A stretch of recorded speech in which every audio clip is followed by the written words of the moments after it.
जी अरे यार उसका ये अजीत जोगी जी को श्रद्धांजलि देना। माननीय अजीत जोगी जी के प्रति मैं संवेदना व्यक्त करती हूँ और मुझे बहुत ही अधिक गहरा दुख हुआ है।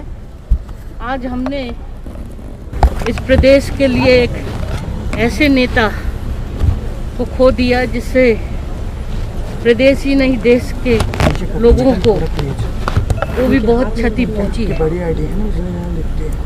जब वो मुख्यमंत्री थे और जिस तरह से उन्होंने इस प्रदेश के लिए कार्य किया, विकास के लिए पूरे प्रदेश में, आज भी लोग उनके कार्यों को याद करेंगे।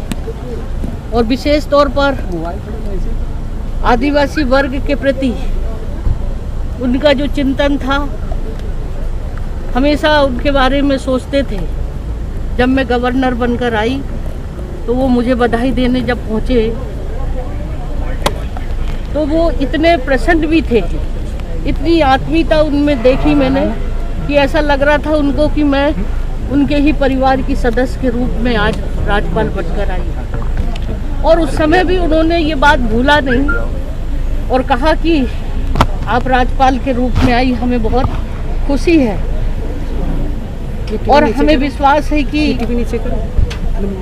उन्होंने मुझे जो ज्ञापन दिया था, मांग रखी थी प्रदेशवासियों के लिए, विशेष तौर पर गरीब, आदिवासी और सभी वर्ग की कुछ समस्याओं को लेकर, और जो मैंने महसूस किया कि एक बहुत जीवट व्यक्ति थे और उनके अंदर एक जिंदा दिली थी कि तमाम राजनीतिक जीवन में, उनके जीवन में उतार चढ़ाव आए, लेकिन उन्होंने कभी भी अपनी हार नहीं मानी, चाहे उनके व्यक्तिगत तौर पर हो या राजनीतिक क्षेत्र में। उनका जीवटपन, उनका विल पावर, और मुझे उम्मीद थी जब मैं अस्पताल में गई थी तो मैंने कहा कि ये ज़रूर ठीक हो जाएंगे, क्योंकि जिस तरह से उनको एक्सीडेंट हुआ था, एक नई जिंदगी मिली थी और व्हील चेयर में रहकर फिर से वो समाज के लिए और प्रदेशवासियों के लिए आवाज़ उठाते रहे, संघर्ष करते रहे।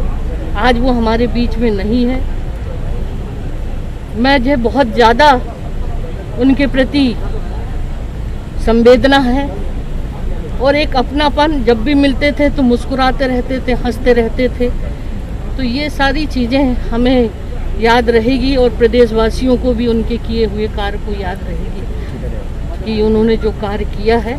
बहुत कम ऐसे लोग होते हैं, एक प्रशासनिक सेवा में रहकर रायपुर कलेक्टर रहे, इंदौर कलेक्टर रहे और राजनीति में एक सफलतम स्थान प्राप्त करना, ये बहुत कम लोगों को देखा है और उन्होंने वो कर दिखाया था।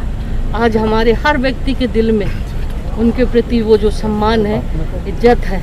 मैं भगवान से प्रार्थना करती हूँ कि ऐसे व्यक्ति को भगवान उनकी आत्मा को शांति दे और उनके परिवार को इस दुख के समय में सहन करने की शक्ति दे। यही मेरी